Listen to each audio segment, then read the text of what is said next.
ಕರ್ನಾಟಕದ ಗ್ರಾಮೀಣ ಪ್ರತಿಭೆಯ ಆದರ್ಶ ಶಿಕ್ಷಕ ಡಾಕ್ಟರ್ ಮಹೇಶ್ ಕೆಎನ್ ಅವರೊಂದಿಗೆ ವಿಶೇಷ ಸಂದರ್ಶನ. ಇವರನ್ನು ಸಂದರ್ಶಿಸುತ್ತಾರೆ ವಿಜಯಕಲಾ ಜಗ್ಲೂರ್. ನಮ್ಮೆಲ್ಲ ಕೆಳಗರಿಗೆ ನಮಸ್ಕಾರ. ಭಾರತ ಸೇವಾ ರತ್ನ 2024 ಪ್ರಶಸ್ತಿಗೆ ಆಯ್ಕೆಗೊಂಡಿರುವಂತಹ ಡಾಕ್ಟರ್ ಮಹೇಶ್ ಕೆಎನ್ ಅವರು ಇವತ್ತು ನಮ್ಮ ಸ್ಟುಡಿಯೋದಲ್ಲಿ ಲಭ್ಯ ಆಗಿದ್ದಾರೆ. ಅವರ ಸಾಧನೆಗಳ ಬಗ್ಗೆ ಅವರನ್ನ ಮಾತಾಡಿಸ್ತಾ ತಿಳಿತಾ ಹೋಗೋಣ. ನಮಸ್ಕಾರ ಡಾಕ್ಟರ್ ಮಹೇಶ್ ಕೆಎನ್ ಅವರೇ. ನಮಸ್ತೆ ಮೇಡಮ್. ನೀವು ಇಷ್ಟೊಂದು ಪ್ರಶಸ್ತಿಗಳನ್ನು ಪಡ್ಕೊಂಡಿದ್ದೀರಿ. ನೀವು ಎಲ್ಲಿಯವರು, ಹಾಗೆ ನಿಮ್ಮ ಬಾಲ್ಯ, ಈ ಬಗ್ಗೆ ಒಂದಿಷ್ಟು ನಮ್ಮ ಕೆಳಗರಿಗೆ ತಿಳಿಸ್ಕೊಡಿ. ಖಂಡಿತ ಮೇಡಮ್. ನಾನು ಇದೇ ಊರಿನ ಚಿತ್ರದುರ್ಗ ಜಿಲ್ಲೆಯ ಚಿತ್ರದುರ್ಗ ತಾಲೂಕಿನ ಮುರುಘಾಮಠದ ಬಳಿ ಇರುವಂತಹ ಒಂದು ಕವಡಿಗರ ಹಟ್ಟಿ ಎನ್ನುವಂತಹ ಒಂದು ಗ್ರಾಮದಲ್ಲಿ ಜನಿಸಿದ್ದು ಮೇಡಮ್. ಏಪ್ರಿಲ್ 2, 1982 ಇಸ್ವಿಯಲ್ಲಿ ನಾನು ಹುಟ್ಟಿದ್ದು. ನಮ್ಮ ತಂದೆಯ ಹೆಸರು ನಂಜಣ್ಣಪ್ಪ ಅಂತೇಳಿ, ತಾಯಿ ಹೆಸರು ಲೋಲಾಕ್ಷಮ್ಮ ಅಂತೇಳಿ. ಸಾಮಾನ್ಯವಂತಹ ಬಡ ಕುಟುಂಬದಲ್ಲಿ ಜನಿಸಿದಂತಹ ಒಬ್ಬ ಸಾಮಾನ್ಯ ವಿದ್ಯಾರ್ಥಿ. ನನ್ನ ಪ್ರಾಥಮಿಕ ಶಿಕ್ಷಣವನ್ನ ನಮ್ಮ ಕವಡಗಟ್ಟಿಯಲ್ಲಿರುವಂತಹ ಸರ್ಕಾರಿ ಹಿರಿಯ ಪ್ರಾಥಮಿಕ ಶಾಲೆಯಲ್ಲಿ ಓದಿದ್ದು. ತದನಂತರ ನಮ್ಮೂರಲ್ಲಿ 4ನೇ ಕ್ಲಾಸ್ವರೆಗೂ ಮಾತ್ರ ಇದ್ದಿದ್ದರಿಂದ ಮುಂದಿನ ವಿದ್ಯಾಭ್ಯಾಸವನ್ನ ನಾವು 5ರಿಂದ 7ನೇ ತರಗತಿವರೆಗೂ ಗಾರಟ್ಟಿಯ ವಿಶ್ವಭಾರತಿ ಪ್ರೌಢಶಾಲೆಯಲ್ಲಿ ಓದಿದ್ದು ಮೇಡಮ್. ತದನಂತರ ಪ್ರೌಢಶಾಲೆಗೆ ಬಂದಾಗ ನಮ್ಮ ಬೃಹನ್ಮಠ ಪದವಿ ಪೂರ್ವ ಕಾಲೇಜ್ ಗಾರಟ್ಟಿ, ಅಲ್ಲಿ ನನ್ನ ಹೈಸ್ಕೂಲ್ ಶಿಕ್ಷಣ ಮುಗಿಸಿ ತದನಂತರ ನನ್ನ PUC ಶಿಕ್ಷಣವನ್ನ SJM ಕಾಲೇಜ್, ಚಂದ್ರವಳ್ಳಿ ಬಳಿ ಇರುವಂತಹ SJM ಕಾಲೇಜಲ್ಲಿ ಪೂರೈಸಿದೆ. ಅಲ್ಲೇನೆ ಪದವಿನೂ ಸಹ ಪಡೆದೆ. ತದನಂತರ ನನ್ನ B.Ed ಸರ್ಕಾರಿ ಶಿಕ್ಷಣ ಮಹಾವಿದ್ಯಾಲಯದಲ್ಲಿ ನನ್ನ ವರ್ಷದ B.Ed ಮುಗಿಸಿ ತದನಂತರ ನನ್ನ MSc ಶಂಕರಘಟ್ಟದಲ್ಲಿ ಮುಗಿಸಿದೆ ಮೇಡಮ್. ಅದಾದಂತ ಇತ್ತೀಚೆಗೆ 2 ವರ್ಷದ ಹಿಂಗಡೆ 2021ರಲ್ಲಿ ನಾನು ನನ್ನ PhD ಸಹ ಪೂರೈಸಿದೆ ಸಸ್ಯಶಾಸ್ತ್ರದಲ್ಲಿ. ಸಸ್ಯಶಾಸ್ತ್ರ ಮಾಡಿದೆ. ಇಷ್ಟೆಲ್ಲ ಮಾಡ್ತಾ ನೀವು ಹೇಗೆ PhD ಮುಗಿಸಿದ್ದು? ಖಂಡಿತ ನನಗೆ ತುಂಬಾ ಆಸೆ ಇತ್ತು ಮೇಡಮ್, PhD ಮಾಡಲೇಬೇಕು ಅಂತೇಳಿ ಬಾಲ್ಯದಿಂದ. ಯಾಕೆಂದ್ರೆ ನಮ್ಮ ಊರಿನಲ್ಲಿ ನಮ್ಮ ಏನು ಸಂಬಂಧಿಕರಿದ್ದಾರೋ ಇಡೀ ಊರಲ್ಲಿ ಓದಿರೋ ಸಂಖ್ಯೆ ತುಂಬಾ ಕಡಿಮೆ ಮೇಡಮ್. ಅದರಲ್ಲೂ ಒಂದು ಉನ್ನತ ಶಿಕ್ಷಣ ಮುಗಿಸಿರೋದು ಬೆರಳಿಕೆಯಿಂದ ಜನ ಅಷ್ಟೇ. ಅದರಲ್ಲೂ ಅಪಾಯಿಂಟ್ ಆಗಿರೋ 2-3 ಮಾತ್ರ ಮೇಡಮ್. ಆ ಸಣ್ಣದಿಂದನೂ ತುಂಬಾ ಆಸೆ ಇತ್ತು ನಾನು PhD ಮಾಡಬೇಕು ಅಂತೇಳಿ. ಒಂದ್ಸರಿ ನಮ್ಮ ತಂದೆಯವ್ರನ್ನ ಕರ್ಕೊಂಡು ಶಂಕರಘಟ್ಟಕ್ಕೆ ಹೋಗಿದ್ವಿ MS ಅಡ್ಮಿಷನ್ಗೆ. ಆಗ ಅಲ್ಲಿರೋ ಜನಗಳು ನೋಡಿ ನಮ್ಮ ತಂದೆ ವಾಪಸ್ ಕರ್ಕೊಂಡ್ಬಂದ್ರು. ನಮ್ಮ ಕೈಲಿ ಓದ್ಸಕ್ ಆಗಲ್ಲಪ್ಪ ನೀನು ಅಂತ. ಆದ್ರೂ ಏನೋ ಹಠ ಮಾಡಿ MSc ಮುಗಿಸಿದ್ವಿ ಮೇಡಮ್. PhD ಮಾಡಬೇಕು ತುಂಬಾ ದುಡ್ಡು ಬೇಕಿತ್ತು. ಆ ಸಮಯದಲ್ಲಿ ಮನೇಲೂ ಬರ್ತಾನೆ ಇರೋದ್ರಿಂದ ತುಂಬಾ ಕಷ್ಟಕರ ಪರಿಸ್ಥಿತಿ ಇತ್ತು ಮೇಡಮ್. ಹಾಗಾಗಿ ಯಾವಾಗ ನಾನು ಅಪಾಯಿಂಟ್ ಆದ್ನೋ ಅದೊಂದು ಆಸೆ ಇತ್ತು ಮೇಡಮ್. ಹೀಗಾಗಿ 3-4 ವರ್ಷ ಟೈಮ್ ತಗೊಂಡು PhD ಮುಗಿಸಿದೆ ಮೇಡಮ್. ಇವತ್ತು ತುಂಬಾ ಖುಷಿ ಆಗ್ತಿದೆ ಮೇಡಮ್. ಯಾಕೆ ಸಸ್ಯಶಾಸ್ತ್ರನೇ ಆಯ್ಕೆ ಮಾಡ್ಕೊಂಡಿದ್ದು ನೀವು? ಯಾಕೆ ನಾನು CBZ BSc CBZ ತಗೊಂಡಿದ್ದೆ ಮೇಡಮ್. CBZ ಯಾಕೆ ತಗೊಂಡೆ ಅಂತಂದ್ರೆ ನಮ್ಮ ಮಕ್ಕಳಿಗೆ ಸೈನ್ಸ್ ಅಂದ್ರೆ ತುಂಬಾ ಟಫ್ ಇರುತ್ತೆ ಮೇಡಮ್, ಎಲ್ಲಾ ಮಕ್ಕಳಿಗೂ. ಯಾಕಂದ್ರೆ ಇವತ್ತು ನಮ್ಮ ತಂದೆ ತಾಯಿ ನಾವೇನು ಓದ್ತೀವಿ ಅಂತ ಗೊತ್ತಿಲ್ಲ, ಯಾಕಂದ್ರೆ ಅವ್ರಿಗೆ ಆ ರೀತಿಯ ಶಿಕ್ಷಣ ಇಲ್ಲ. ಹೀಗಾಗಿ ನಾನು ಯಾಕೆ ಸೈನ್ಸ್ ತಗೊಳ್ಬಾರ್ದು, ಏನ್ ಕಷ್ಟ ಆಯ್ತು ನೋಡೋ ಅಂತೇಳಿ ಹೋದ ಹುಮ್ಮಸ್ಸಲ್ಲೇ ನಾನು CBZ ಮಾಡಿದೆ ಮೇಡಮ್. ಸಸ್ಯಶಾಸ್ತ್ರ ಯಾಕೆ ಮಾಡಿದೀವಿ ಅಂತ ಇತ್ತೀಚೆಗೆ ಆಯುರ್ವೇದ ಪ್ರಾಮುಖ್ಯತೆ ಜಾಸ್ತಿ ಆಗ್ತಿದೆ ಮೇಡಮ್. ಎಷ್ಟೋ ಮಕ್ಕಳಿಗೆ ಅಥವಾ ಎಷ್ಟೋ ಜನಗಳಿಗೆ ನಮ್ಮ ಸುತ್ತಮುತ್ತ ಇರುವಂತಹ ಸಸ್ಯಗಳ ಪರಿಚಯ ಇಲ್ಲ. ಆ ಹಿನ್ನೆಲೆಯಲ್ಲಿ ಯಾಕೆ ನಾನು ಸಸ್ಯಶಾಸ್ತ್ರ ಮಾಡಿದ್ರೆ ನಮ್ಮ ಸುತ್ತಮುತ್ತ ಇರುವಂತಹ ಸಸ್ಯಗಳ ಬಗ್ಗೆ ತಿಳಿಬಹುದು ಮತ್ತೆ ತಿಳಿಸಕ್ ಸಾಧ್ಯ ಆಗುತ್ತೆ. ನಮ್ಮ ಪಾರಂಪರಿಕ ವೈದ್ಯ ಪದ್ಧತಿಯನ್ನು ಸಹ ಜನರಿಗೆ ಪರಿಚಯ ಮಾಡಿಕೊಟ್ಟಂಗೆ ಆಗುತ್ತೆ ಅನ್ನೋ ಉದ್ದೇಶದಿಂದಾಗಿ ನಾನು ಸಸ್ಯಶಾಸ್ತ್ರ ಆಯ್ಕೆ ಮಾಡ್ಕೊಂಡೆ ಮೇಡಮ್. ತುಂಬಾ ಖುಷಿ ಆಯ್ತು. ಈಗಿನ ಪರಿಸರವನ್ನ ದೃಷ್ಟಿಯಲ್ಲಿಟ್ಕೊಂಡು ನೀವು ಸಸ್ಯಶಾಸ್ತ್ರ ಅಧ್ಯಯನ ಮಾಡಿ PhD ಪದವಿಯನ್ನ ಕೂಡ ಗಳಿಸ್ಕೊಂಡಿದ್ದೀರಿ. ಶಿಕ್ಷಕನಾದ ನಂತರದಲ್ಲಿ ನೀವು PhD ಮಾಡಿದ್ದು? ಹಾ ಮೇಡಮ್. ಹೇಗೆ ಸಾಧ್ಯ ಆಯ್ತು ಶಿಕ್ಷಕ ವೃತ್ತಿ ಮತ್ತೆ ನಿಮ್ಮ ವಿದ್ಯಾಭ್ಯಾಸ? ಮೇಡಮ್, ಶಿಕ್ಷಕ ಅಂತಂದ್ರೆ ನನ್ನ ದೃಷ್ಟಿಯಲ್ಲಿ ಯಾವತ್ತೂ ಸಹ ಅವನು ಒಬ್ಬ ವಿದ್ಯಾರ್ಥಿನೇ. ಒಬ್ಬ ಶಿಕ್ಷಕ ಯಾವಾಗ ವಿದ್ಯಾರ್ಥಿ ಆಗ್ತಾನೋ ಆಗ ಮಾತ್ರ ನಾವು ಏನಾದರೂ ಮಕ್ಕಳಿಗೆ ಕಲಿಸೋಕ್ಕೆ ಸಾಧ್ಯ ಆಗುತ್ತೆ ಮೇಡಮ್. ಯಾಕೆಂದ್ರೆ ಇವತ್ತಿನ ಹೇಗಿದೆ ಅಂದ್ರೆ ಎಜುಕೇಶನ್ ಸಿಸ್ಟಮ್, ನಾವು ಪ್ರತಿದಿನ ಅಪ್ಡೇಟ್ ಆದ್ರೆ ಮಾತ್ರ ನಾವು ಮಕ್ಕಳಿಗೆ ತಿಳಿಸೋಕ್ಕೆ ಸಾಧ್ಯ ಮೇಡಮ್. ಅದರಲ್ಲೂ ನಾವು ವಿಜ್ಞಾನ ಮತ್ತೆ ಗಣಿತವನ್ನ ಬೋಧನೆ ಮಾಡುವ ಶಿಕ್ಷಕರು ಇತ್ತೀಚೆಗೆ ಸಿಲೆಬಸ್ ಆಗ್ಲೆಲ್ಲ ಬದಲಾವಣೆ ಆಗ್ತಿರುತ್ತೆ. ಮತ್ತೆ ನಮ್ಮ ವಿಜ್ಞಾನ ಕ್ಷೇತ್ರ ನಿರಂತರವಾಗಿ ಅನೇಕ ಹೊಸ ಬಗೆಯ ಪ್ರಗತಿಯನ್ನು ನಾವು ಕಾಣ್ತಾ ಇರ್ತೀವಿ. ನಾನು ಶಿಕ್ಷಕ, ನಾನೇನು ಕಲಿಯಿಲ್ಲ, ಬರೀ ಬುಕ್ಸ್ ಅಲ್ಲೇ ಓದ್ತೀನಿ ಅಂತಂದಾಗ ನಾನು ಏನು ಸಾಧನೆ ಮಾಡೋಕ್ಕಾಗಲ್ಲ ಮೇಡಮ್. ಹೀಗಾಗಿ ಇತ್ತೀಚಿನ ಸ್ಪರ್ಧಾತ್ಮಕ ಯುಗದಲ್ಲಿ ಶಿಕ್ಷಕರು ಸ್ಪರ್ಧಾತ್ಮಕ ಯುಗದಲ್ಲೇ ಇರೋದ್ರಿಂದ ನಾವು ನಮ್ಮ ಸುತ್ತಮುತ್ತ ನಡೆಯುವಂಥ ಘಟನೆಗಳನ್ನ ಮಕ್ಕಳಿಗೆ ತಿಳಿಸುವಂಥದ್ದು ನಮ್ದು ಆದ್ಯ ಕರ್ತವ್ಯ ಆಗಿರುತ್ತೆ. ಆ ನಿಟ್ಟಿನಲ್ಲಿ ನಮ್ಮ ಎಜುಕೇಶನ್ ಸಾಕು, ನನಗೆ MSc ಸಾಕು B.Ed ಅನ್ಕೊಂಡು ಹೋದ್ರೆ ನಾವು ಅಲ್ಲೇ ಇರ್ತೀವಿ ಮೇಡಮ್. ಹಾಗಾಗಿ ಸ್ವಲ್ಪ ಉನ್ನತ ಶಿಕ್ಷಣವನ್ನ ಪೂರೈಸಿದ್ರೆ ನಮ್ಮ ಮಕ್ಕಳಿಗೆ ಇನ್ನೂ ಹೆಚ್ಚಿನ ವಿಷಯವನ್ನ ಬೋಧನೆ ಮಾಡೋಕ್ಕೆ ಸಹಾಯ ಆಗುತ್ತೆ ಮೇಡಮ್. ಪ್ರತಿಯೊಬ್ಬ ವ್ಯಕ್ತಿಯು ವಿದ್ಯಾರ್ಥಿ ಆಗಿರಬೇಕು.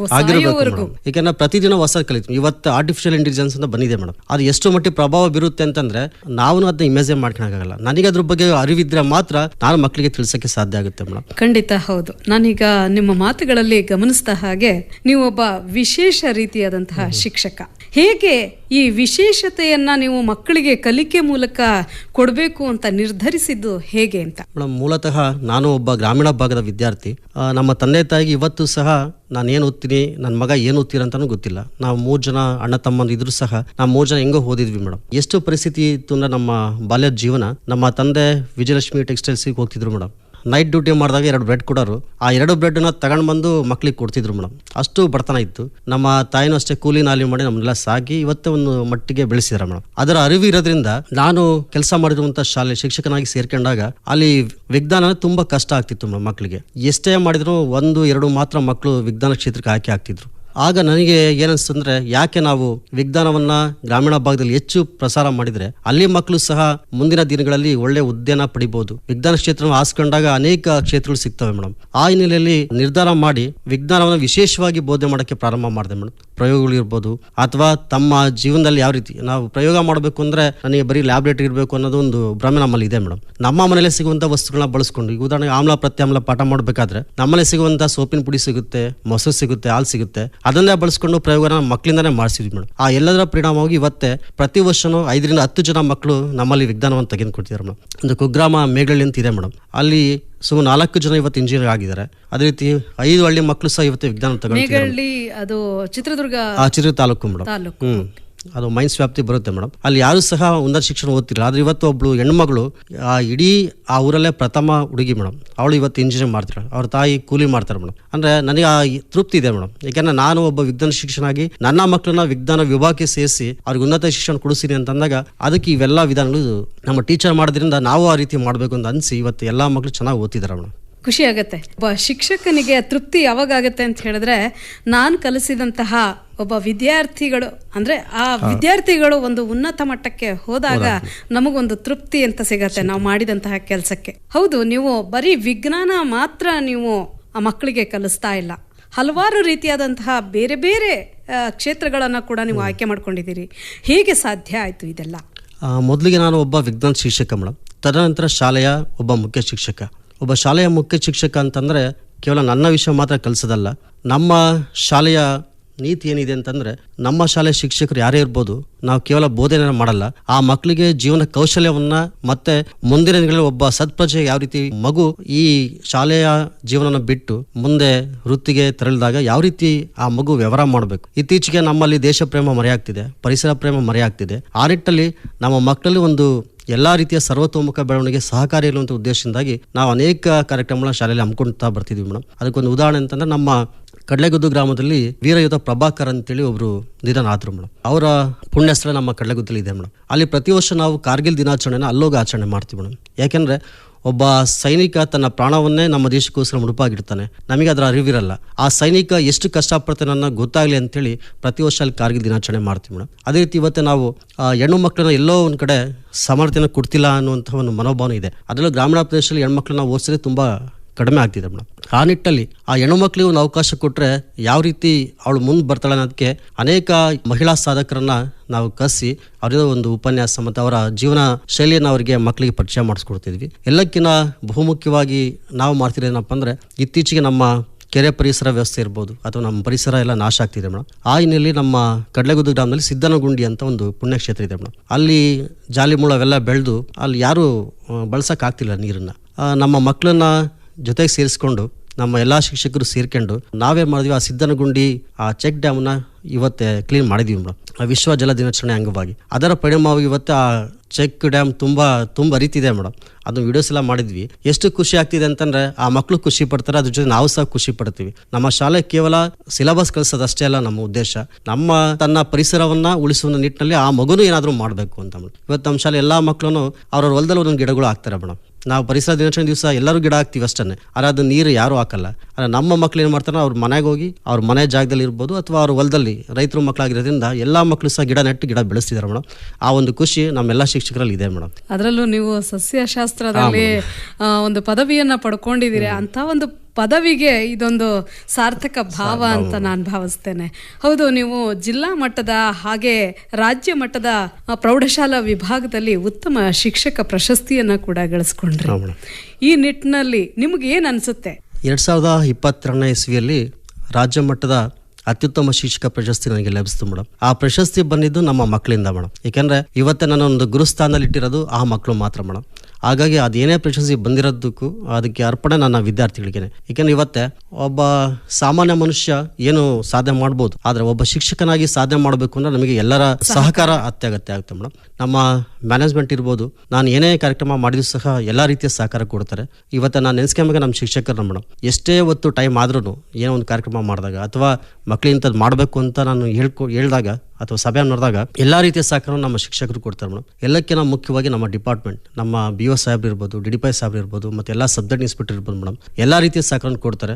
ಸರ್ ನಾನು ಈ ತರ ಮಾಡ್ತೀನಿ, ಆಯ್ತು ಮಾಡಿ, ನಾನು ಎಲ್ಲಾ ರೀತಿಯ ಸಹಕಾರ ಕೊಡ್ತೀವಿ ಅಂತ ಹೇಳ್ತಾರೆ ಮೇಡಮ್. ಹಾಗಾಗಿ ಗ್ರಾಮಸ್ಥರು ಇರ್ಬೋದು, ನಮ್ಮ ವಿದ್ಯಾರ್ಥಿಗಳು, ಶಿಕ್ಷಕರು, ಎಲ್ಲಕ್ಕಿಂತ ಮುಖ್ಯ ನಮ್ಮ ತಂದೆ ತಾಯಿ ಮತ್ತೆ ನಮ್ಮ ಕುಟುಂಬ ವರ್ಗದವ್ರು ಮೇಡಮ್. ಯಾಕಂದ್ರೆ ಇಷ್ಟೆಲ್ಲಾ ಕಾರ್ಯಕ್ರಮ ಮಾಡ್ಬೇಕಾದ್ರೆ ಕೆಲವೊಂದ್ಸಲಿ ಮನೆಗೆ ಹೋಗಿ ಲೇಟ್ ಆಗುತ್ತೆ. ಹಾಗಾಗಿ ನನ್ನ ಮಗ ಇರ್ಬೋದು, ಆ ಎಲ್ಲರ ಸಹಕಾರದಿಂದ ಇವತ್ತು ಪ್ರಶಸ್ತಿ ಸಿಕ್ಕಿದೆ ಮೇಡಮ್. ಆ ಪ್ರಶಸ್ತಿ ಸಿಕ್ಕಿರೋದು ಒಂದ್ ಕಡೆಗಾದ್ರೆ ಆ ಪ್ರಶಸ್ತಿನ ಜವಾಬ್ದಾರಿ ಇನ್ನೂ ಜಾಸ್ತಿ ಆಗ್ತಿದೆ ಮೇಡಮ್. ಏಕೆಂದ್ರೆ ಯಾಕೆ ಪ್ರಶಸ್ತಿ ಸಿಕ್ತು ಅನ್ನೋದಕ್ಕೆ ಒಂದು ಕಾರಣ ಏನಂತಂದ್ರೆ 1993-94 ಇಸ್ವಿಲಿ ನಮ್ಮ ಶಾಲೆ ಪ್ರಾರಂಭ ಆಯ್ತು ಮೇಡಮ್. ಇವತ್ತೇ ಸುಮಾರು 200ರ ಗಡಿ ದಾಟಿದೆ ಮೇಡಮ್ ಸ್ಟ್ರೆಂತ್ ನಮ್ದು. ಅದ್ರ ನಿಟ್ಟಿನಲ್ಲಿ ಮಕ್ಕಳು ನಿಮ್ಮ ಶಾಲೆಯಲ್ಲಿ 204 ಮಕ್ಕಳು ಇವತ್ತು ಓದ್ತಿದ್ದಾರೆ ಇವತ್ತು ನಿಮ್ಮ ಶಾಲೆಯಲ್ಲಿ ಮೇಡಮ್. ಪ್ರೌಢಶಾಲೆ 8, 9, 10 ಮಾತ್ರ ಇದೆ ಮೇಡಮ್.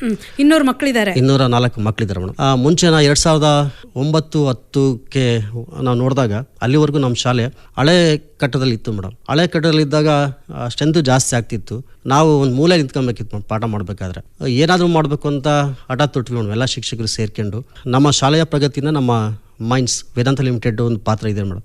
ಅವರ ಸಹಕಾರದಿಂದಾಗಿ ನಾವಿವತ್ತೇ ಒಂದು ಅತ್ಯಾಧುನಿಕವಾದಂತಹ ಕಟ್ಟಡವನ್ನು ಕಟ್ಟಿ ಆ ಮಕ್ಕಳು ಆ ಶಾಲೆಗೆ ಓದ್ತಿರೋದು ನಮಗೆ ಖುಷಿ ತರ್ತಿರೋ. ಯಾಕಂದ್ರೆ ಒಂದು ತಗಡು ಶೀಟಲ್ಲಿ ಇದ್ದಂತಹ ಒಂದು ಶಾಲೆ ಇವತ್ತೆ ಒಂದು RCC ಕಟ್ಟಡಕ್ಕೆ ಬಂದಿದೆ. ಆ ಎಲ್ಲ ನೋಡಿದಾಗ ನನಗೂ ಖುಷಿ ಆಗುತ್ತೆ ಮೇಡಮ್. ಒಂದ್ಸಲಿ ನಾನು ಹಿಂದೆ ತಿರುಗಿ ನೋಡಿದಾಗ ನಾವು ಏನೇನು ಮಾಡಿದೀವಿ ಅಂದಾಗ ಆ ಬಿಲ್ಡಿಂಗ್ ಇವತ್ತೆ ಕಾಣ್ತಿದೆ ಮೇಡಮ್. ಆ ಬಿಲ್ಡಿಂಗ್ ಕಟ್ಕೊಟ್ಟಂತಹ ವೇದಾಂತ ಲಿಮಿಟೆಡ್ಗೆ ನಾವು ಧನ್ಯವಾದ ಹೇಳಬೇಕು. ಜೊತೆಗೆ ನಮಗೆ ಸುಮಾರು 5 ಹಳ್ಳಿಯಿಂದ ಮಕ್ಕಳು ಬರ್ತಾರೆ ಮೇಡಮ್. ಆ ಚಿಕ್ಕನಹಳ್ಳಿ, ಬೊಮ್ಮವನಹಳ್ಳಿ, ಮೇಘಳ್ಳಿ, ಕಡ್ಲೆಗುದ್ದು ಮತ್ತೆ ಬೊಮ್ಮಿನಹಳ್ಳಿ. ಸಾಮಾನ್ಯವಾಗಿ ಬೊಮ್ಮವನಹಳ್ಳಿ ಮತ್ತೆ ಮೇಘಳ್ಳಿಗೆ ಬಸ್ ಎಷ್ಟು ದೂರ ಆಗ್ತದೆ? ಸುಮಾರು 10 ಕಿಲೋಮೀಟರ್ ಆಗುತ್ತೆ ಮೇಡಮ್. ಚಿಕ್ಕನಹಳ್ಳಿಗೆ ಬಸ್ ಸಿಗುತ್ತೆ, ಬೊಮ್ಮಳ್ಳಿಗೆ ಬಸ್ ಸಿಗುತ್ತೆ ಮೇಡಮ್. ಆದ್ರೆ ಬೊಮ್ಮವನಹಳ್ಳಿ ಮತ್ತೆ ಮೇಘಳ್ಳಿಗೆ ಬಸ್ ಸೌಕರ್ಯ ಇಲ್ಲ ಮೇಡಮ್. ಮುಂಚೆ ಮಕ್ಕಳೆಲ್ಲ ನಡ್ಕೊಂಡ್ ಬರ್ತಿದ್ರು ಮೇಡಮ್.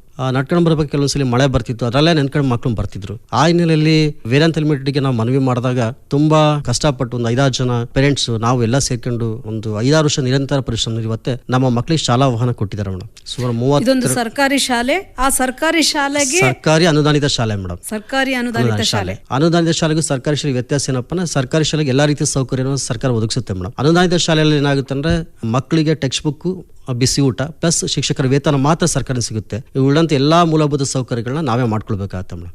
ಮ್ಯಾನೇಜ್ಮೆಂಟ್, ಶಿಕ್ಷಕರು ಸೇರಿ ಮಾಡ್ಕೋಬೇಕಾಗುತ್ತೆ. ಆ ನಿಟ್ಟಿನಲ್ಲಿ ನಾವು ಶಾಲೆನ ಉಳಿಸಬೇಕು ಅಂದ್ರೆ ಏನಾದ್ರು ಮಾಡ್ಲೇಬೇಕು ಮೇಡಮ್. ಈಗ 5 ವರ್ಷದ ಕಠಿಣ ಪರಿಶ್ರಮದ ಫಲವಾಗಿ ವೇದಾಂತ ಲಿಮಿಟೆಡ್ ನಮ್ಮ ಮಕ್ಕಳಿಗೆ ಇವತ್ತು ವಾಹನ ಸೌಕರ್ಯನ ಒದಗಿಸಿದೆ ಮೇಡಮ್. ಆ 5 ಹಳ್ಳಿಯ ಮಕ್ಕಳು ₹1 ದುಡ್ಡು ಕೊಡದಲ್ಲೇ ಯಾವ ರೀತಿ ಪ್ರೈವೇಟ್ ಶಾಲೆ ಮಕ್ಕಳು ಹೋಗ್ತಾರೋ ಆ ರೀತಿ ನಮ್ಮ ಶಾಲೆಗೆ ಮಕ್ಕಳು ಆ ಶಾಲಾ ವಾಹನದಲ್ಲಿ ಬರ್ತಾರೆ ಮೇಡಮ್. 32 ಲಕ್ಷದ ಒಂದು ವಾಹನ ಕೊಟ್ಟಿದ್ದಾರೆ ಮೇಡಮ್. ಅದ್ರ ಡ್ರೈವರ್, ಕಂಡಕ್ಟರ್ ಎಲ್ಲ ಅವ್ರದೇ ಇರುತ್ತೆ ಮೇಡಮ್. ಖುಷಿ ಆಯ್ತು. ನಿಮ್ಮ ಈ ಸಾಧನೆಯನ್ನ ನಾನು ತುಂಬಾ ಪ್ರೋತ್ಸಾಹಿಸ್ತಾ ಇದ್ದೇನೆ ನಿಮ್ಗೆ. ಹಾಗೆ ನೀವು ಮಕ್ಕಳ ಹೆಸರನ್ನ ಕೂಡ ತಗೊಂಡ್ರಿ. ನಾನು ಏನೇ ಸಾಧನೆ ಮಾಡಿದ್ರು ನನಗೆ ಮಕ್ಕಳ ಸಹಕಾರ ಇದೆ. ಹೇಗೆ ಸ್ಪಂದಿಸ್ತಾರೆ ನಿಮ್ಗೆ ಅವರು? ನಾವು ಕರೋನಾ ಸಮಯದಲ್ಲಿ ಇಡೀ ದೇಶನೇ ಶಿಕ್ಷಣದಿಂದ ವಂಚಿತ ಆಯ್ತು ಮಕ್ಕಳು.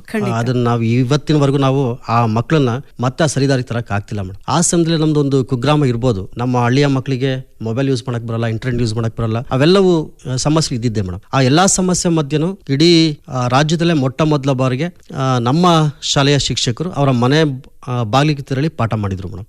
ದೇವಸ್ಥಾನದಲ್ಲಿ ಪಾಠ ಮಾಡಿದ್ವಿ. ಅದಾದ ನಂತರ ನಾವೆಲ್ಲ ಸಿಟಿ ಶಾಲೆಗಳಲ್ಲಿ ಮಾತ್ರ ಗೂಗಲ್ ಮೀಟ್ ನೋಡ್ತೀವಿ, ಝೂಮ್ ಮೀಟಿಂಗ್ ಎಲ್ಲ ನೋಡ್ತೀವಿ ಮೇಡಮ್. ಆದ್ರೆ ಇಡೀ ರಾಜ್ಯದಲ್ಲಿ ಮೊಟ್ಟ ಮೊದಲ ಬಾರಿಗೆ ಝೂಮ್ ಮತ್ತೆ ಗೂಗಲ್ ಮೀಟ್ ಮಾಡಿದ್ದು ನಮ್ಮ ಶಾಲೆಯಲ್ಲಿ ಮೇಡಮ್.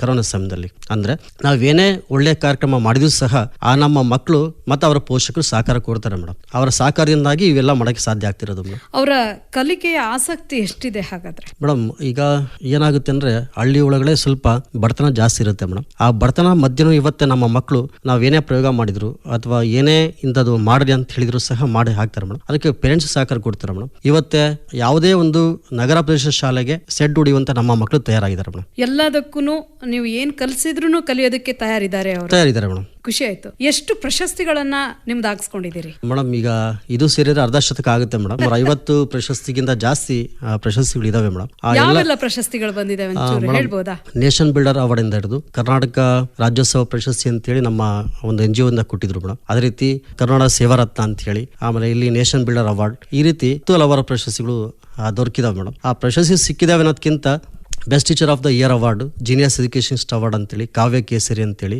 ಸಾಹಿತ್ಯ ಸ್ಫೂರ್ತಿ, ಕರೋನಾ ವಾರಿಯರ್ ಅಂತೇಳಿ ನಮ್ಮ ಮುರುಘಾ ಮಠದಿಂದ ಕೊಟ್ಟಿದ್ದು. ಆಮೇಲೆ ಬೆಳಕು ಎನ್ನುವಂತ ಒಂದು ಸಂಸ್ಥೆ ರಾಜ್ಯೋತ್ಸವ ಪ್ರಶಸ್ತಿ ಮೇಡಮ್. ಅದಾದ್ಮೇಲೆ ಸಾಧಕರತ್ನ ರಾಜ್ಯ ಪ್ರಶಸ್ತಿ ಅಂತೇಳಿ, ಕರುನಾಡ ಮಾಣಿಕ್ಯ ಅಂತೇಳಿ, ಕನ್ನಡ ಸ್ಟಾರ್ ಅಂತೇಳಿ, ಸೇವಾ ವಿಭೂಷಣ, ಶಿಕ್ಷಣ ಕೇಸರಿ, ರಾಜ್ಯ ಮಟ್ಟದ ಉತ್ತಮ ವಿಜ್ಞಾನ ಶಿಕ್ಷಕ ಅಂತೇಳಿ, MA ಕನ್ನಡಿಗ, ಶಿಕ್ಷಣ ಸೇವಾ ರತ್ನ, ನಮ್ಮ ನಡುವಿನ ಸಾಧಕ, ಅತ್ಯುತ್ತಮ ಶಿಕ್ಷಕ ಅಂತೇಳಿ, ಮತ್ತೆ ಶ್ರೇಷ್ಠ ಶಿಕ್ಷಕ ರತ್ನ ಪ್ರಶಸ್ತಿ, ಕಾಯಕ ರತ್ನ ಪ್ರಶಸ್ತಿ, ಕುವೆಂಪು ಪ್ರಶಸ್ತಿ, ಡಾಕ್ಟರ್ ರಾಧಾಕೃಷ್ಣನ್ ಶಿಕ್ಷಣ ರತ್ನ ಪ್ರಶಸ್ತಿ, ಶ್ರೀಮತಿ ಅನಿತಾ ಕೌರ್ ರಾಜ್ಯ ಮಟ್ಟದ ಅತ್ಯುತ್ತಮ ಶಿಕ್ಷಕ ಪ್ರಶಸ್ತಿ, ವರ್ಷದ ಕನ್ನಡಿಗ ಪ್ರಶಸ್ತಿ, ಅತ್ಯುತ್ತಮ ಸಾಧಕ ಸಿರಿ ರಾಜ್ಯ ಪ್ರಶಸ್ತಿ, ಕರುನಾಡ ರತ್ನ ಪ್ರಶಸ್ತಿ, ನಮ್ಮ ನಡುವಿನ ಸಾಧಕ ರತ್ನ ಪ್ರಶಸ್ತಿ, ವಿಜ್ಞಾನ ರತ್ನ, ಹೀಗೆ ಹೆಚ್ಚು ಕಮ್ಮಿ 50ಗಿಂತ ಹೆಚ್ಚು ಪ್ರಶಸ್ತಿ ಸಿಕ್ಕಿದೆ ಮೇಡಮ್. ಈ ಪ್ರಶಸ್ತಿಗಳು ಪಡೆದಿವೆ ಅನ್ನೋದಕ್ಕಿಂತ ನನ್ನ ಕಾರ್ಯವನ್ನು ಮೆಚ್ಚಿ ಗುರುತಿಸಿದ್ದು ನಿಜವಾಗ್ಲೂ ತುಂಬಾ ಖುಷಿ ತಂದಿದೆ ಮೇಡಮ್. ಯಾಕಂದ್ರೆ ಒಂದು ಪ್ರಶಸ್ತಿ ಸಿಕ್ಕಿದೆ ಅಂತಂದಾಗ ನಮ್ಮ ಜವಾಬ್ದಾರಿ ಇನ್ನೂ ಜಾಸ್ತಿ ಆಗುತ್ತೆ ಮೇಡಮ್. ಹಾಗಾಗಿ ನಮ್ಮ ಚಿತ್ರದುರ್ಗದಲ್ಲಿರುವಂತಹ ಎಲ್ಲಾ ಸಂಘ ಸಂಸ್ಥೆಗಳು, ಪ್ರಮುಖವಾಗಿ ನಾವು ರೋಟರಿ ಕ್ಲಬ್ ಇರ್ಬೋದು, ಎಲ್ಲಾ ಸಂಘ ಸಂಸ್ಥೆಗಳು ಸಹಕಾರ ಕೊಟ್ಟಿರೋದ್ರಿಂದ ಈ ಎಲ್ಲಾ ಕಾರ್ಯಗಳು ಮಾಡಕ್ಕೆ ಸಾಧ್ಯ ಆಗುತ್ತೆ ಮೇಡಮ್. ಮಕ್ಕಳಲ್ಲಿ ಇನ್ನೂ ಏನೇನ್ ರೀತಿಯಾದಂತಹ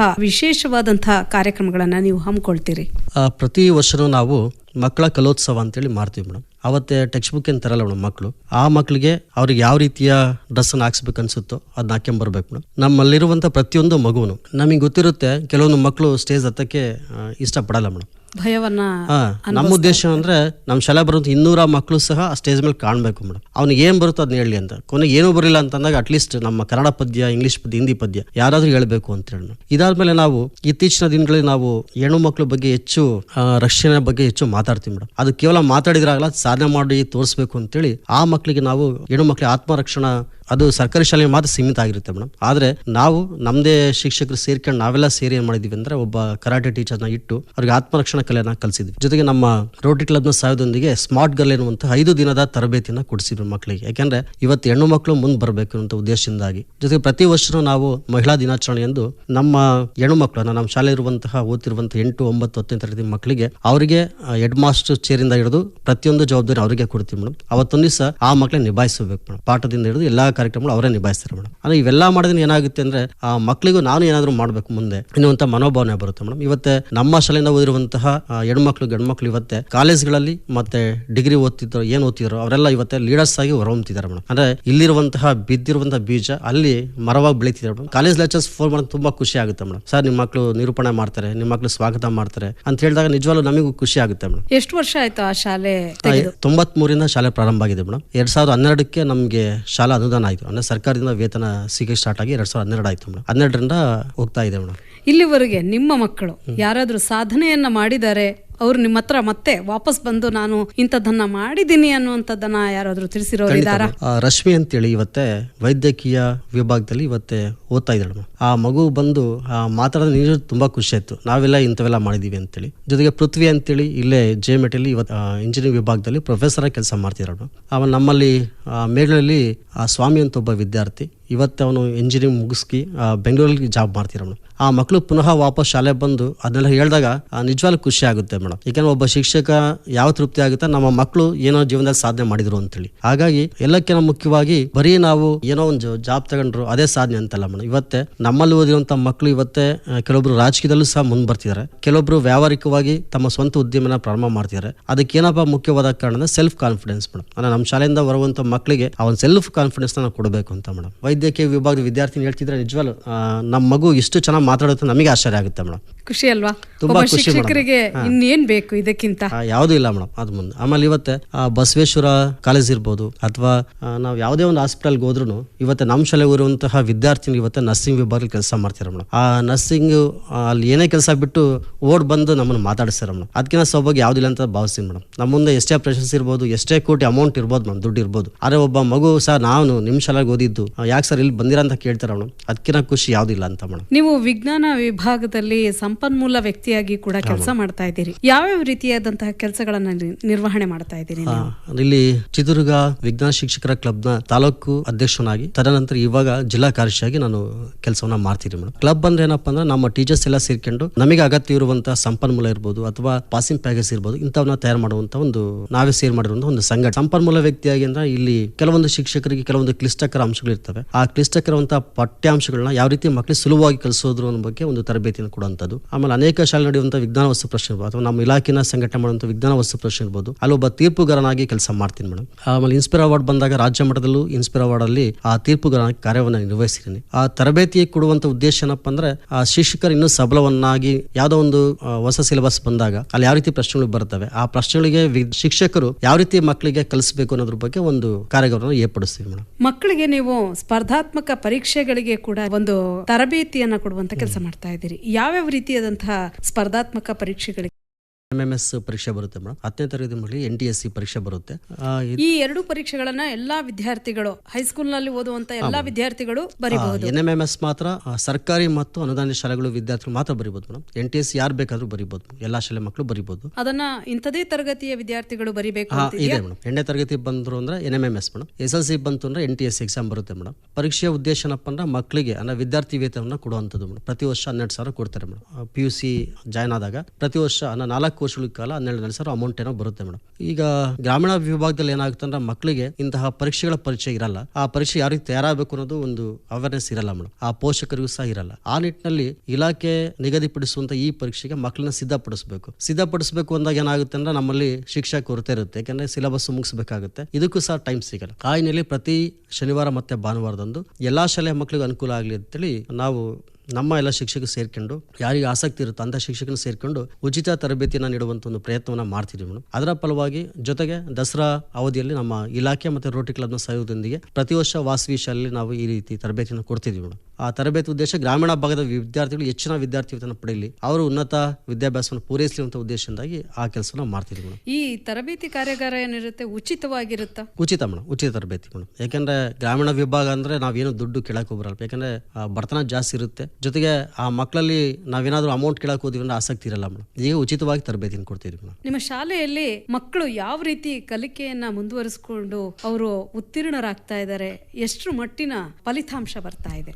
ಪ್ರತಿ ವರ್ಷ ನಮ್ದು ಕಳೆದ 5 ವರ್ಷದಲ್ಲಿ 100% ಬಂದಿತ್ತು ರಿಸಲ್ಟ್. ಕಳೆದ ವರ್ಷ 97.45 ಫಲಿತಾಂಶ ಬಂದು, ಅಂದ್ರೆ ಬರೆದಂತಹ 41 ವಿದ್ಯಾರ್ಥಿಗಳಲ್ಲಿ 39 ವಿದ್ಯಾರ್ಥಿಗಳು ಪಾಸ್ ಆದ್ರು, 2 ಮಾತ್ರ ಫೇಲ್ ಆದ್ರು ಮೇಡಮ್. ಆ ಫೇಲ್ ಅಂತಹ ಮಕ್ಕಳಿಗೂ ಸಹ ಮತ್ತೆ ಶಾಲೆ ಬರುವಂತ ಅವಕಾಶ ಕೊಟ್ಟಿದ್ದೀವಿ. ನಮ್ಮಲ್ಲಿ ಎಲ್ಲಾ ಶಿಕ್ಷಕರು ಬೆಳಗ್ಗೆ ಎಲ್ಲಾ ಮಕ್ಕಳಿಗೂ ಫೋನ್ ಮಾಡ್ತಾರೆ ಮೇಡಮ್. ಬೆಳಗ್ಗೆ 5 ಗಂಟೆಗೆ 4 ಗಂಟೆಗೆ ಫೋನ್ ಮಾಡ್ತಾರೆ. ಆ ಪೇರೆಂಟ್ಸ್ ಮಕ್ಕಳು ಅಂತ ಹೇಳಿದ್ರೆ SSLC ಓದುವಂತಹ ಮಕ್ಕಳಿಗೆ ಬೆಳಗ್ಗೆ 5 ಗಂಟೆಗೆ ಫೋನ್ ಮಾಡ್ತಾರೆ. ಜೊತೆಗೆ ಪ್ರತಿ ತಿಂಗಳಿಗೆ ಒಮ್ಮೆ ನಾವು ಆ ಪೋಷಕರನ್ನ ಭೇಟಿ ಮಾಡ್ತೀವಿ ಮೇಡಮ್. ಅಂದ್ರೆ ಅವರ ಮನೆಗೆ ಭೇಟಿ ಕೊಡ್ತೀವಿ. ಆ ಭೇಟಿ ಕೊಟ್ಟು ಅವ್ರ ಮಗು ಯಾವ ರೀತಿ ಓದ್ತಿದ್ದಾನೆ, ಆ ಓದುವ ಪರಿಸರ ಯಾವ ರೀತಿ ಇದೆ ಅನ್ನೋದ್ರ ಬಗ್ಗೆ ನಾವು ಅವ್ರ ಹತ್ರ ಚರ್ಚೆ ಮಾಡ್ತೀವಿ ಮೇಡಮ್. ಆ ರೀತಿ ಮನೆ ಭೇಟಿ ಕೊಡೋದ್ರಿಂದ ಏನಾಗುತ್ತೆ ಅಂದ್ರೆ ಪೋಷಕರ ಜೊತೆಗೆ ಉತ್ತಮ ಬಾಂಧವ್ಯ ಬೆಳೆಯುತ್ತೆ ಮೇಡಮ್. ಅದರಿಂದ ಮಗುವಿನ ವಿಕಾಸ ಆಗುತ್ತೆ. ನಾವ್ ಇಲ್ಲೇ ಕೂತ್ಕೊಂಡು ನಿಮ್ಮ ಅಪ್ಪ ಏನ್ ಮಾಡುತ್ತೆ, ನಿಮ್ಮ ಅಮ್ಮ ಏನ್ ಮಾಡುತ್ತೆ, ಎಷ್ಟ ತನಕ ಓದ್ತಿ ಅಂದ್ರೆ ಅವನು ಏನು ಉತ್ತರ ಕೊಡಲ್ಲ ಮೇಡಮ್. ಯಾಕಂದ್ರೆ ಎಲ್ಲರ ಮನೇಲೂ ಅನೇಕ ಸಮಸ್ಯೆ ಇದ್ದೇ ಇರ್ತವೆ ಮೇಡಮ್. ಆ ಮಗುವಿನ ಸಮಸ್ಯೆಗಳನ್ನ ಹತ್ತಿರದಿಂದ ನಾವು ನೋಡಿದಾಗ ಆ ಮಗುಗೆ ಯಾವ ರೀತಿ ನಾವು ಸಹಕಾರವನ್ನು ಕೊಡ್ಬೋದು, ಅವ್ನಿಗೆ ಯಾವ ರೀತಿ ಕಲಿಸಬಹುದು ಒಂದು ಮನೋಭಾವನೆ ಮೂಡುತ್ತೆ ಮೇಡಮ್. ಹಾಗಾಗಿ ಮಕ್ಕಳು ಮತ್ತೆ ಪೋಷಕರು ಉತ್ತಮ ಸಂಬಂಧವನ್ನು ನಾವೆಲ್ಲ ಹೊಂದಿದ್ವಿ ಮೇಡಮ್. ಸಂಬಂಧದ ಪರಿಣಾಮವಾಗಿ ಇವತ್ತು ನಮ್ಮ ಶಾಲೆಯ ಮಕ್ಕಳು ಅತ್ಯುತ್ತಮ ಫಲಿತಾಂಶ ಪಡೆಯಕ್ಕೆ ಸಾಧ್ಯ ಆಗಿದೆ ಮೇಡಮ್. ನೀವು ಹಲವಾರು ವಿಜ್ಞಾನ ವಿಷಯವಾಗಿ ಇನ್ನಷ್ಟು ಬೇರೆ ಬೇರೆ ರೀತಿಯಾದಂತಹ ಸ್ಪರ್ಧೆಗಳನ್ನ ಏರ್ಪಡಿಸ್ತೀರಿ, ನಾಟಕಗಳನ್ನ ಮಾಡಿಸ್ತೀರಿ. ಹೇಗೆ ಸಾಧ್ಯ? ವಿಜ್ಞಾನದಲ್ಲಿ ನಾಟಕ ಅಂತ ಹೇಳಿದ್ರೆ ಹೇಗೆ ಸಾಧ್ಯ ಮೇಡಮ್? ಮಕ್ಕಳಿಗೆ ಏನಾಗುತ್ತೆ ಅಂದ್ರೆ ನಾವು ಬರೀ ಪಾಠ ಮಾಡ್ತಾ ಹೋದಂಗೆಲ್ಲ ಆ ವಿಜ್ಞಾನ ಮೊದಲೇ ಕಷ್ಟ ಅನ್ಸುತ್ತೆ ಮೇಡಮ್. ನಾವು ನಾಟಕದ ಮೂಲಕ ಕಲಿಸಿದಾಗ, ಉದಾಹರಣೆಗೆ ನಿನ್ನೆ ನಾನು 9ನೇ ತರಗತಿ ಮಕ್ಕಳಿಗೆ ಧಾತುಗಳ ಬಗ್ಗೆ ಪಾಠ ಮಾಡ್ತಿದ್ದೆ. ಹೈಡ್ರೋಜನ್, ಹೀಲಿಯಂ ಅಂತ ಅಂದ್ರೆ ಅವ್ರು ಯಾವ್ದೋ ಒಂದು ಹೊಸ ಪದ ಕೇಳ್ತೀವಿ ಅಂತೇಳಿ ಅದನ್ನ ನಾವು ಹಾಡಿನ ಮೂಲಕ ಕಲ್ಸ್ಕೊಟ್ಟಾಗ ಸುಲಭವಾಗ್ಲಿದೆ. ಅದನ್ನ ನಾವು ರಾಜ್ಕುಮಾರ ಗೊಂಬೆ ಹೇಳುತ್ತೈತೆ ಅದೇ ಹಾಡಿಗೆ ನಾವು ಟ್ರಾನ್ಸ್ಲೇಟ್ ಮಾಡಿದಾಗ ಮಕ್ಕಳು ತುಂಬಾ ಚೆನ್ನಾಗಿ ಕಲ್ತ್ರು madam. Hydrogen, helium, lithium, beryllium, boron, carbon ಅಂತ ನಾವ್ ಹೇಳ್ಕೊಟ್ಟಾಗ ಮಗು ಸುಲಭವಾಗಿ ಕಲಿತಾನೆ ಮೇಡಮ್. ಎಂತ ನಾವು ಹಿಂದುಳಿದ ಮಗು ಅಂತ ಸಹ 18 ಧಾತುಗಳನ್ನ ಸುಲಭವಾಗಿ ಆ ಹಾಡಿನ ಮೂಲಕ ಕಲಿತಾನೆ ಮೇಡಮ್. ಜೊತೆಗೆ ನಾಟಕ ಮಾಡೋದ್ರ ಮೂಲಕ ಪೂರ್ತಿಯಾಗಿ ಹೇಳ್ಬಹುದಾ?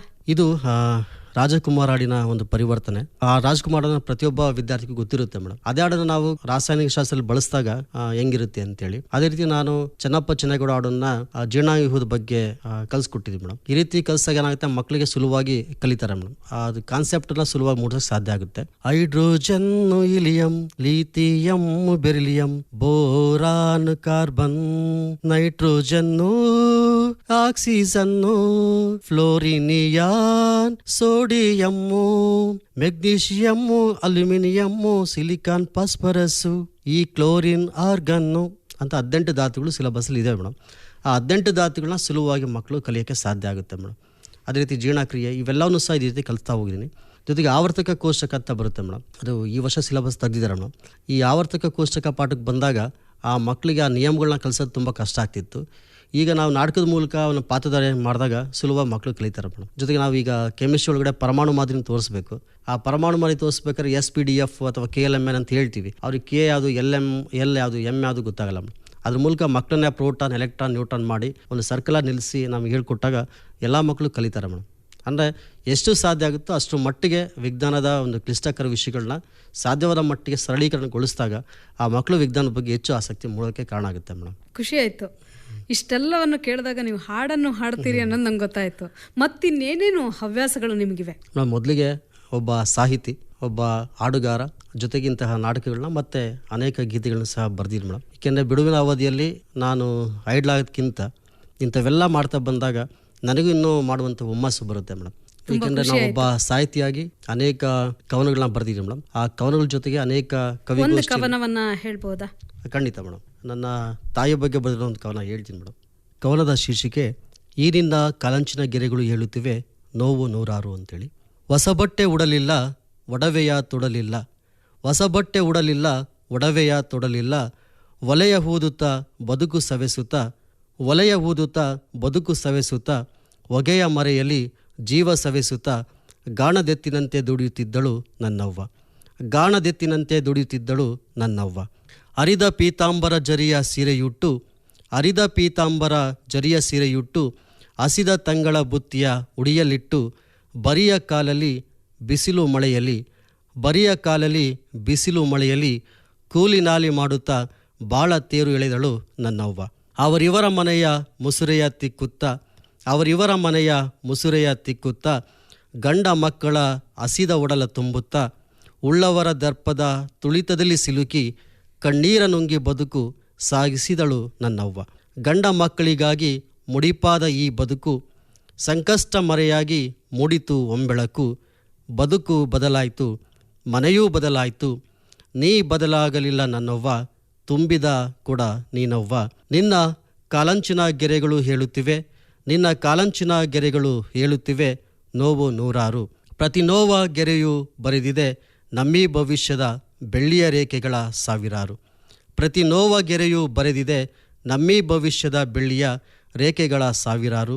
ಕಾಲಂಚಿನ ನೋವ ಗೆರೆಗಳೇ ಹೇಳುತ್ತಿವೆ ನಿನ್ನೆತ್ತವ್ವ ದೇವರು, ನೀ ದೇವರ ಮಗನೆಂದು. ಕಾಲಂಚಿನ ನೋವ ಗೆರೆಗಳೇ ಹೇಳುತ್ತಿವೆ ನಿನ್ನ ಎತ್ತವ್ವ ದೇವರು, ನೀ ದೇವರ ಮಗನೆಂದು. ಧನ್ಯವಾದಗಳು ಮೇಡಮ್. ಭಾರತ ಸೇವಾ ರತ್ನ 2024 ಪ್ರಶಸ್ತಿಗೆ ಆಯ್ಕೆಗೊಂಡಿರುವಂಥದ್ದು ಸೂಕ್ತ ಅಂತ ಅನ್ಸುತ್ತೆ. ಈ ಪ್ರಶಸ್ತಿ ಬಗ್ಗೆ ನಿಮ್ಮ ಮಾತುಗಳು. ಭಾರತ ಸೇವಾ ರತ್ನ ಪ್ರಶಸ್ತಿ ಅಕ್ಷಯ ಫೌಂಡೇಶನ್ ಅಂತೇಳಿ ಹೈದರಾಬಾದ್ ಸಂಸ್ಥೆಯವರು ಮೇಡಮ್.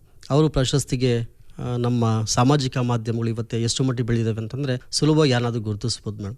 ಆ ಹಿನ್ನೆಲೆಯಲ್ಲಿ ಅವರ ಒಬ್ಬ ಪ್ರತಿನಿಧಿಯನ್ನು ಶಾಲೆ ಕಳಿಸಿ ವಿದ್ಯಾರ್ಥಿಗಳೊಡನೆ, ಶಿಕ್ಷಕರೊಡನೆ ಮತ್ತು ಪೋಷಕರೊಡನೆ ಚರ್ಚೆ ಮಾಡಿ ತದನಂತರ ಪ್ರಶಸ್ತಿನ ಅವರು ಕೊಟ್ಟಿದ್ದಾರೆ ಮೇಡಮ್. ಈ ಪ್ರಶಸ್ತಿ ಎಷ್ಟು ಖುಷಿ ಆಗುತ್ತೆ ಅಂದರೆ ಪ್ರತಿ ಪ್ರಶಸ್ತಿ ಬಂದಾಗ ನೀವು ನೋಡ್ಬೋದು ಒಬ್ಬ ವ್ಯಕ್ತಿಯ ಹೆಮ್ಮೆ ಯಾವುದಪ್ಪ ಅಂತಂದರೆ ತನಗೋಸ್ಕರ ಅವರ ಸ್ಟೇಟಸ್ಲಿ ಜಾಗ ಕೊಡೋದು ಮೇಡಮ್. ಇವತ್ತು ಎಷ್ಟು ಖುಷಿ ಆಗುತ್ತೆ ಅಂತಂದರೆ ರಾಜ್ಯ ಮಟ್ಟದ ಪ್ರಶಸ್ತಿ ತಗೊಂಡಾಗ ಇಡೀ ಚಿತ್ರದುರ್ಗದ ಎಲ್ಲ ಶಿಕ್ಷಕರು ನನ್ನ ಜೊತೆಗೆ ಇದ್ದರು ಮೇಡಮ್.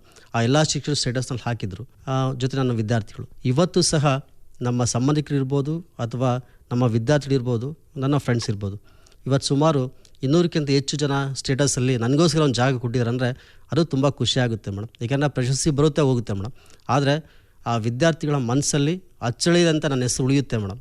ಅದು ಸಾರ್ಥಕ ಮೇಡಮ್. ಹೇಗೆ ಆಯ್ಕೆಗೊಂಡ್ರಿ? ಮೊದಲಿಗೆ ಪ್ರಶಸ್ತಿಗೆ ಫೋನ್ ಮಾಡ್ತಾರೆ ಮೇಡಮ್. ಫೋನ್ ಮಾಡಿದ ನಂತರ ನಮ್ಮ ಎಲ್ಲ ಡೀಟೇಲ್ಸ್ ನೋಡ್ತಾರೆ.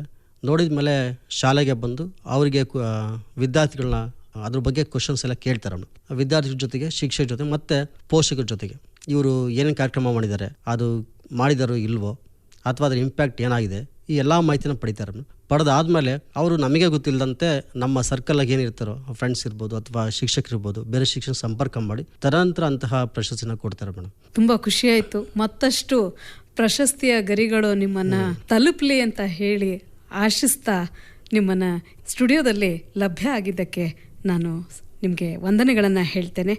ಹಾಗೆ ನಮ್ಮ ಕೇಳುಗರು ನಿಮ್ಮನ್ನು ಮಾತನಾಡಿಸ್ಬೇಕು ಅಥವಾ ನಿಮ್ಮಿಂದ ಒಂದು ಸಹಾಯವನ್ನು ಪಡ್ಕೊಳ್ಬೇಕು ವಿಜ್ಞಾನದ ಬಗ್ಗೆ ಅಂತ ಹೇಳಿದ್ರೆ ನಿಮ್ಮ ಫೋನ್ ಸಂಖ್ಯೆಯನ್ನು ಒಮ್ಮೆ ಹೇಳಿಬಿಡಿ. ಖಂಡಿತ ಮೇಡಮ್. ಇಂತಹ ಒಂದು ಅತ್ಯುತ್ತಮ ಅವಕಾಶವನ್ನು ನಮ್ಮ ಆಕಾಶವಾಣಿ ಒದಗಿಸ್ಕೊಟ್ಟಿದೆ ಮೇಡಮ್. ಏಕೆಂದರೆ ಆಕಾಶವಾಣಿ ಅಂತಂದರೆ ಎಲ್ಲರಿಗೂ ಸುಲಭವಾಗಿ ಸಿಗುವಂತಹ ಒಂದು ಜನಪ್ರಿಯ ಮಾಧ್ಯಮ. ನನ್ನ ದೂರವಾಣಿ ಸಂಖ್ಯೆ 9611432527. ಕೇಳಿದ್ರೆ ಡಾಕ್ಟರ್ ಮಹೇಶ್ KN ಅವರ ಫೋನ್ ಸಂಖ್ಯೆಯನ್ನು ಮತ್ತೊಮ್ಮೆ ಹೇಳಿಬಿಡ್ತೇನೆ. 9611432527. ಮತ್ತೊಮ್ಮೆ ಮೊಬೈಲ್ ಸಂಖ್ಯೆ 9611432527. ಧನ್ಯವಾದಗಳು. ಧನ್ಯವಾದಗಳು ಮೇಡಮ್. ಇದುವರೆಗೂ ದೇಶ ಕಟ್ಟುವ ಕಾಯಕದ ಗ್ರಾಮೀಣ ಪ್ರತಿಭೆಯ ಆದರ್ಶ ಶಿಕ್ಷಕ ಡಾಕ್ಟರ್ ಮಹೇಶ್ KN ಅವರೊಂದಿಗೆ ವಿಶೇಷ ಸಂದರ್ಶನ ಕೇಳಿದಿರಿ. ಇವರನ್ನು ಸಂದರ್ಶಿಸಿದವರು ವಿಜಯಕಲಾ ಜಗ್ಲೂರ್.